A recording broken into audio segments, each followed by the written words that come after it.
it's Pam again, and today we have a very special instructor today with us, Becci. She's going to help us with yoga for our running program that is coming up, and I'm going to have Becci talk about her experience in teaching yoga a little bit. Hi guys, my name is Becci Robinson. I'm a yoga teacher here in Arlington Heights, and as well as a yoga teacher, I am also a runner myself. And when I started putting yoga into my running program, I really was able to gain lots of flexibility. I was able to gain strength.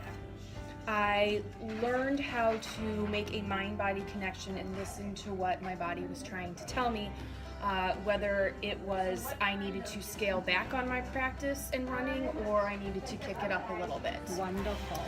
And then the other thing I was able to do is by combining all of that, decrease my risk of injury. That's wonderful because, Yes. you know, being at the fitting bench here all day, I hear about injury all the times, and I wish more people was gonna, would have done more yoga correctly though. Correctly. And we have talked about there are some poses that we talk about pigeon pose, before Right. videotaping, and you said, well, maybe not for the beginners. So explain to us a little Right. bit. Well, pigeon pose can be a little difficult, and it requires you to be in a specific form. And it can be hard on the knees and the hips. So when I'm working with new people, I always steer clear of that pose, but pull in another position that gives you the exact same stretch, but with a lot less risk for injury. Well, let's see what other poses. We're gonna do like 2 or 3 poses that you think is gonna be good for Yes. runner. So I'm gonna have Becci demonstrate that, and I might be able to talk in the background, but Becci has been teaching for a while. She can hold a pose and talk at the same time.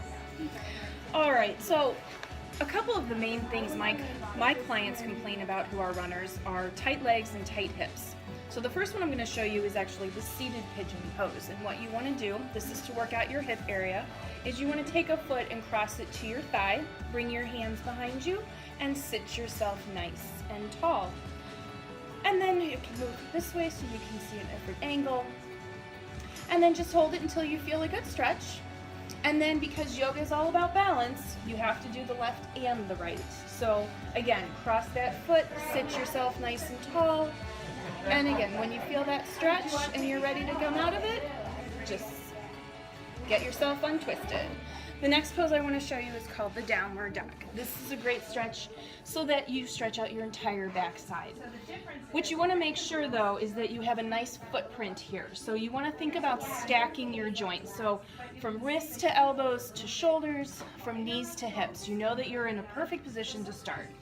All you need to do is tuck your toes under, lift off your knees, push back through your arms, and when you feel that space between the upper back start to flatten out, press your heels towards the floor. Your heels will probably not touch the floor, and that's okay because that's what comes with time. One way to work that out is by alternating one heel down, one heel up, one heel down, and one heel up. The other thing you can do is lift to your toes and press to your heels. And then when you're ready to come out of it, come down to your all fours, come onto a hip, and swing your legs forward. And last but not least, a forward fold. So you want to find your sit bones. There's one on either side of you. Sit yourself up really tall.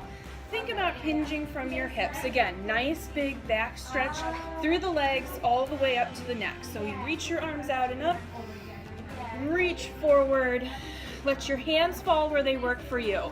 You can grab your feet, you can rest your hands alongside you, and then when you feel that your body is as far forward as it wants to go, and that's part of listening to what your body's telling you, then you are slowly just going to let your head fall in line with your spine. And again, it is a stretch from the heels, legs, all the way up into the lower back. And when you feel that you've had enough of a stretch, round yourself up and roll your shoulders back. That is so wonderful. I know that you're not going to make us into pretzels. No pretzels.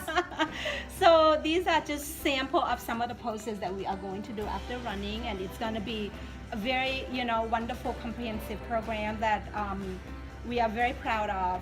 So come join us. We are going to start our training Tuesday.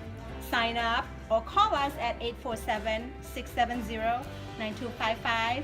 And don't forget to bring your yoga mat. We'll see you then. Namaste. Namaste.